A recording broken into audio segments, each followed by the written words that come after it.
taking a deep, deep breath right now. Maybe you want to take this with me. Because this is a story and this is a journey.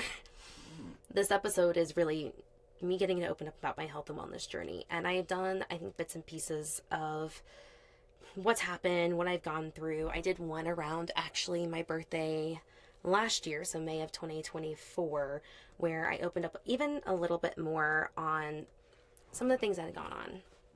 And we're in the middle of the series that everything is a choice, and this is the official first one. If you did not already listen to it, there is an intro episode that's right before this where I kind of dive into where the idea of the series came from, an overarching view of what's coming for you over the next few weeks, and just a little more behind the scenes of why this keeps coming up for me. And I'm excited for today because, again, my health and wellness journey is one that I've shared bits and pieces of, but we're really going to dive into a lot more of it.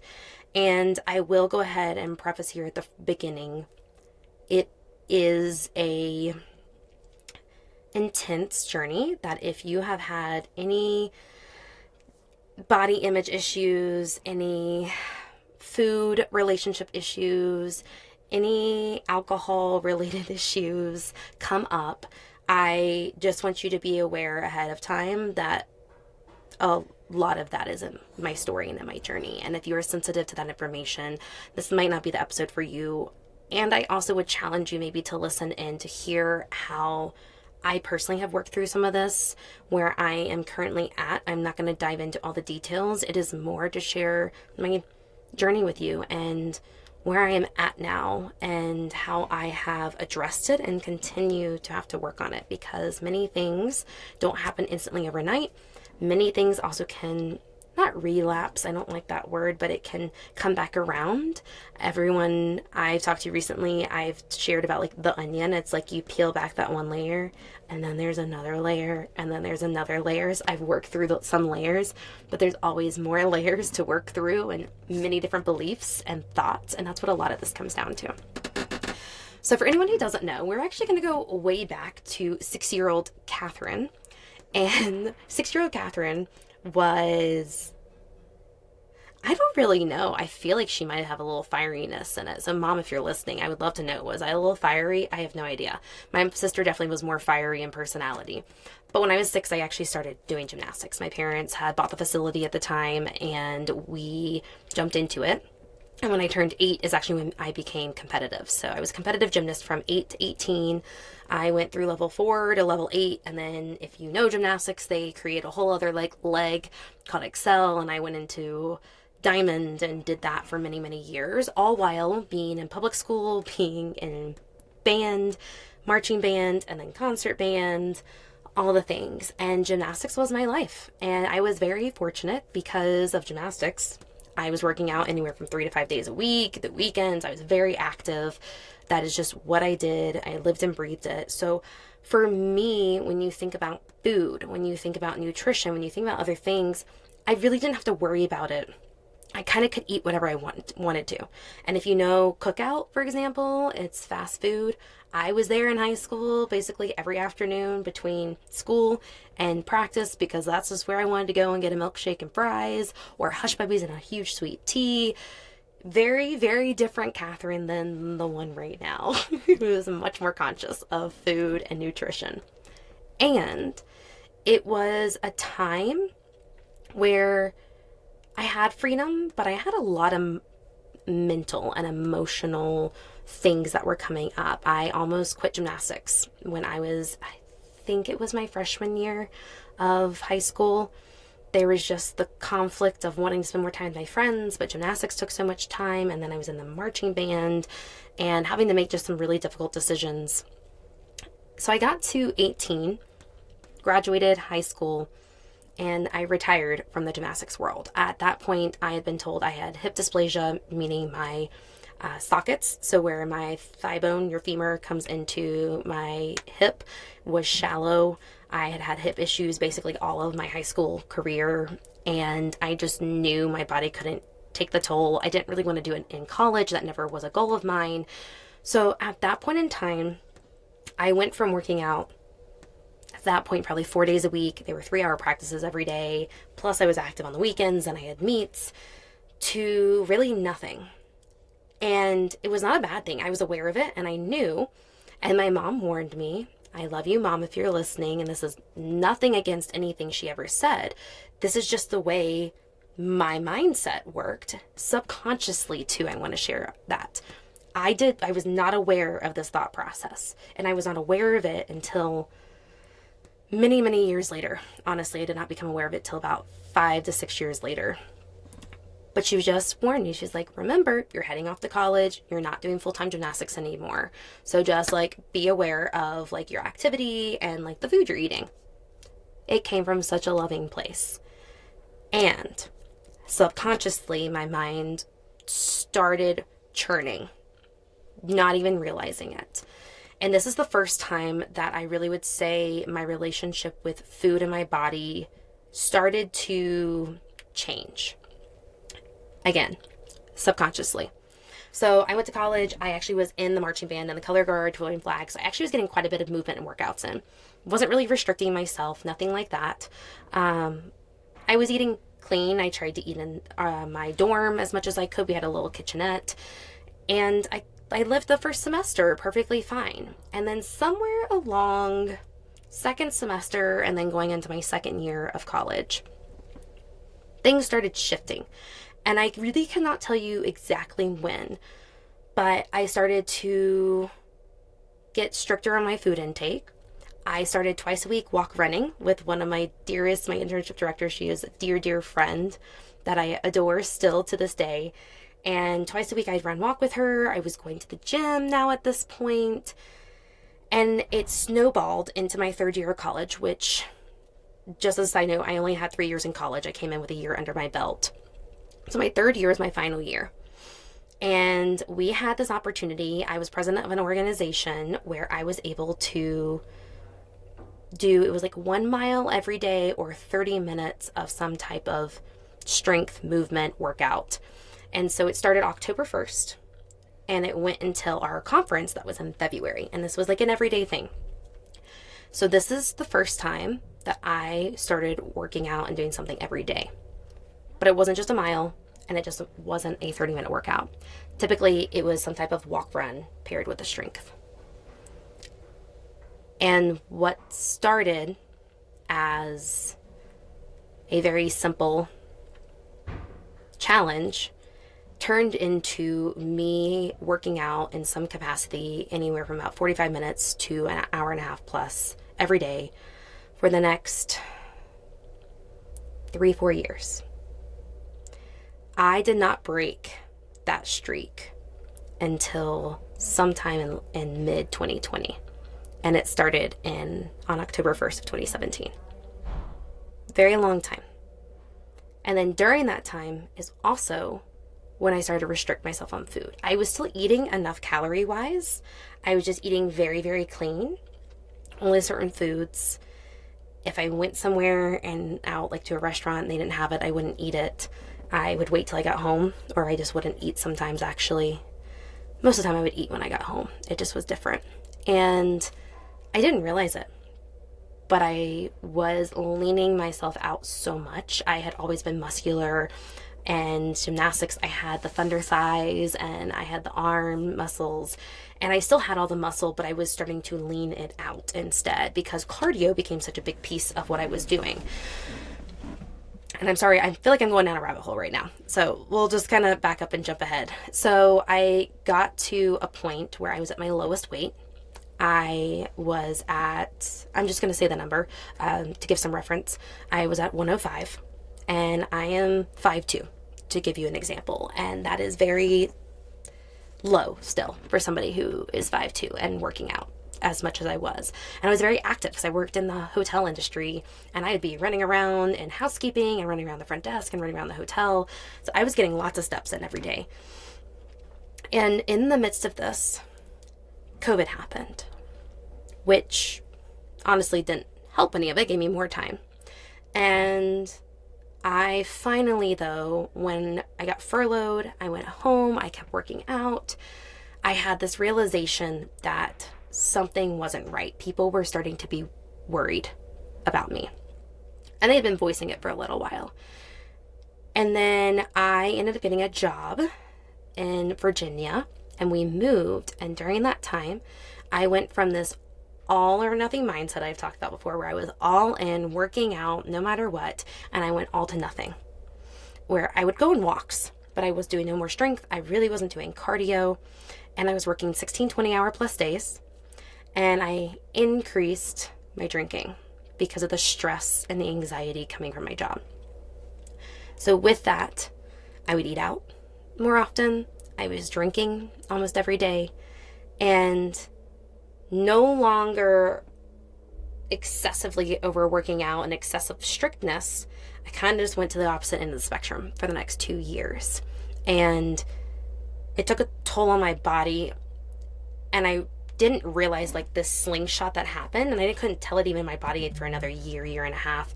And in that year and a half is when I really started to realize my body was getting inflamed. I still was a lot of movement. I was still in the hotel world. I was still stripping beds and making beds and cleaning and housekeeping and all the things. But then I came around, let's see, that would have been around March of 2022. I realized I had to leave the job I was at. It was taking a toll on my relationship. It was taking a toll on my health. That's when I started to realize that I had gone from one end of the spectrum to this other end, and my relationship with alcohol was not good, and my relationship with food was really not good, because even though I was allowing myself to eat the other things and allowing myself not to be excessively working out, mentally I would be giving myself a hard time. And so that started the process, and I would say it was the first time ever that I chose myself over everyone else. I chose my own health. I chose my own wellness. And I've always been, everyone has known me to be a very like health freak and all the things. So that was a really weird 2 years. But it was the first time I went, I don't want the extremes anymore. And I made the choice not to go to the extremes. Some of it was out of fear. I feared going all in again to working out and eating strict. But I made the choice, and I started down the path. And it took a year and a half, almost 2 years for me really to get to a better place. My body, physically, I really didn't look bad, but I had to work through these thoughts and beliefs I had around the food I was eating and the movement my body needed to be doing. And I was already pushing myself so hard. And that's what I was just used to, was the go, go, go mindset, not slowing down, that I was scared if I slowed down, like, would that affect my body? Would that affect my health? Would that affect how I show up at work? So many things going through my mind that it's taken me. I mean, at this point, it's been 3 years since that moment, and there's been little choices along the way. The choice to realize my relationship with alcohol wasn't good, and the choice to stop drinking. Now, I had like 2 or 3 glasses of wine in the last month, but overall, I really haven't drank in the last year and a half. And honestly, I don't know how much more I will, because I've done it a few times and I made that choice to. But those choices, I don't have to keep making them.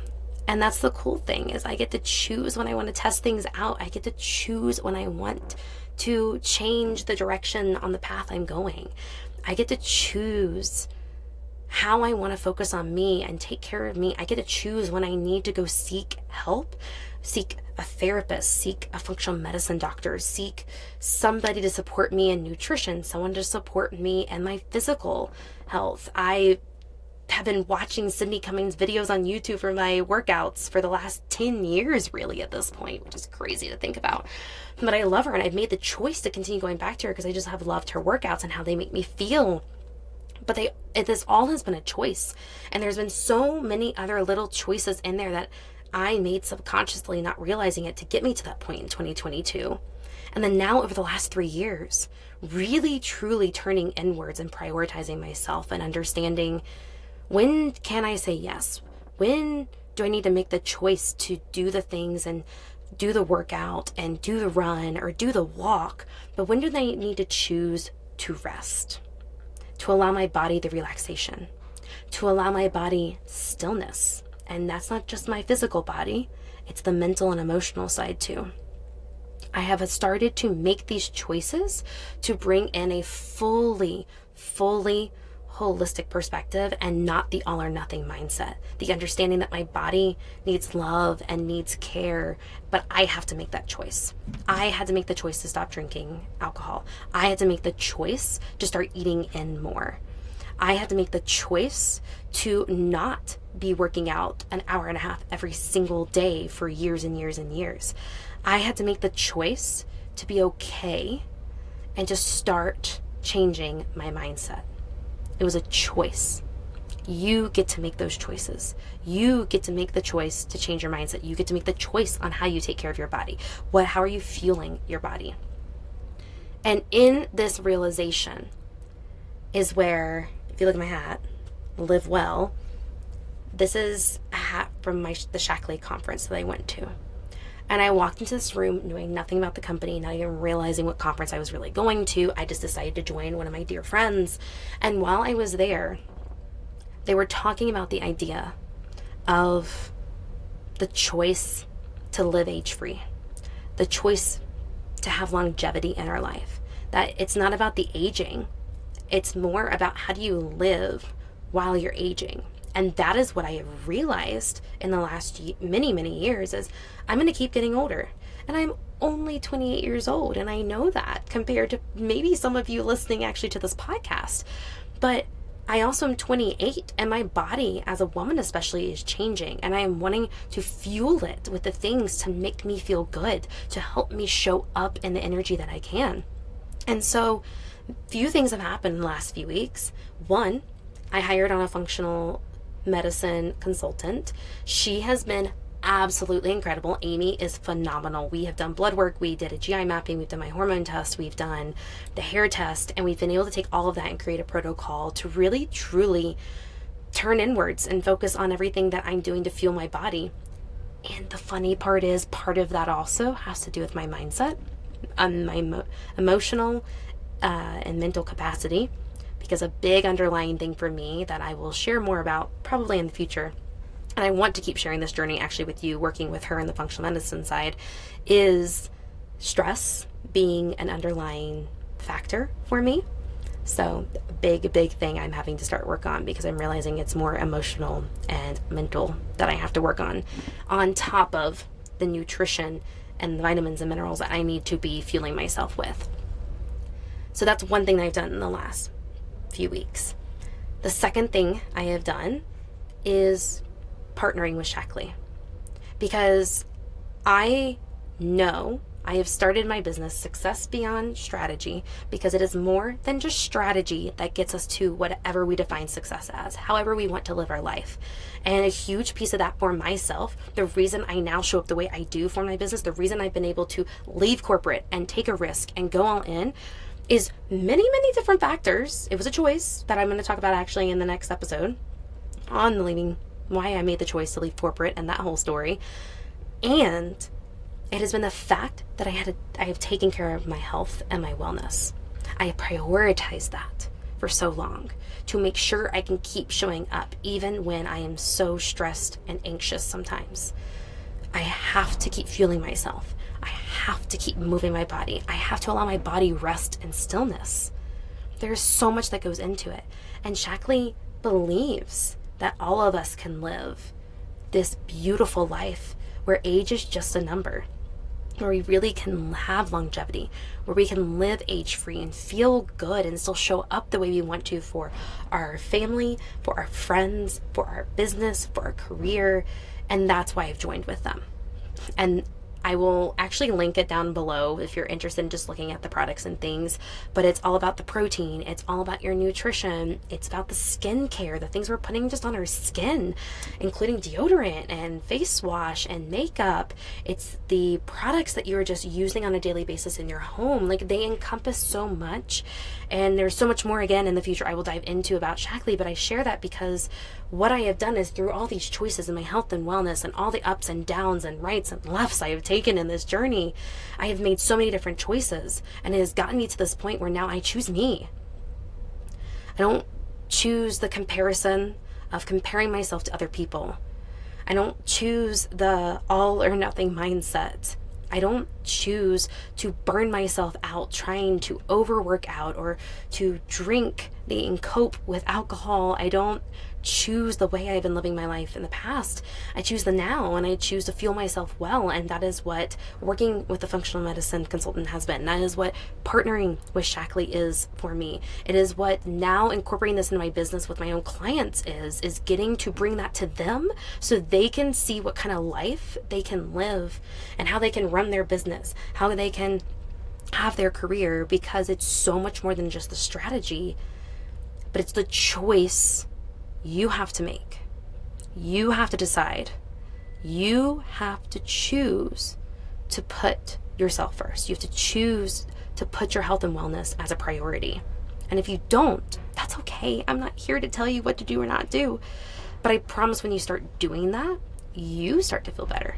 And you start showing up differently for every other aspect of your life. And that is what has been powerful for me, to look back on my time in gymnastics, to look back on my time in college, to look at when I was an all-in mindset, to look at when I was not. I was a nothing mindset and more relying on the eating out and the drinking, and then seeing me slowly make the little choices to start to get better, and then no longer drink alcohol, and to really put myself first and to start to set boundaries. It was all a choice. It was always a choice. Even if you don't realize it, that subconscious choice. But that's the power of it. And that's the power because everything is a choice, including your health and wellness journey. So to wrap this up, again, I mentioned this in the intro episode, is as we go through the series, I want you to look back. I want you to take a look, just a little bit, back into your life. And use your health and wellness journey like I just shared with you. Go back as far as you can remember and start to look at the little things that you chose. When you chose to prioritize your health, when you decided not to, when you made this change, when you made that change. Was it conscious? Was it a subconscious decision that you made? Go through and reflect on it. But the one thing I will tell you, and is what I've had to do more recently, is release the judgment on yourself. That choice you made was for a reason then, consciously or subconsciously. Release the judgment as you go through it. But I want you to reflect, and I want you to see how all of that is impacted to you now. Because everything when I look back at my health and wellness journey has impacted me to now. And now getting to prioritize that for myself, but now getting to impact others and realizing how important it can be for them too. So I challenge you, look back without judgment. If something comes up, it's okay to acknowledge that thought, but then release the thought. Release maybe that judgment that comes up and release it and know that it doesn't serve you and it doesn't have to. I would love to know if you do go back and reflect what comes up for you. What are maybe the choices you didn't realize you had made? What are the ways you're living your life now with health and wellness? And if you're interested in working with a functional medicine consultant, if you're interested in even Shackley, like, is this something you would be interested in? Some of the products, I'm going to link it below, but also reach out to me, ask me questions. There's a lot coming with that partnership for me in the next probably 3 to 6 months, if not even sooner, that I'm really excited for, because it's time for me to be able to bring this into my business. It's time for me to bring this to my community because it's so important and so close to my heart. Why do I not talk about it? I think it's been fear of judgment, fear of like, why would I bring it up when that's not a thing? But it gets so core in my values of who I am. So it's time to bring it forwards. And I would love to answer any questions you have. I'd love to hear your reflections. And if this is an episode that you feel like someone else needs to hear, if it's something where to help them not feel alone, then please share it with them. Because you're not alone. I was never alone. And I tear up around that because there were so many moments where I felt alone. But just know you're not. And sometimes the simplest thing could be just sharing this with a dear friend or dear family member who needs to hear this, is they're not alone in this journey. And health and wellness is really, really hard when there's so much noise out there. But we all have our own journey and we all get to make our own choices. And the time is now to get to make the choice for you. And whatever that might be, that's right for you. I am sending you so, so much love, and I will see you next time for part 2 of this series.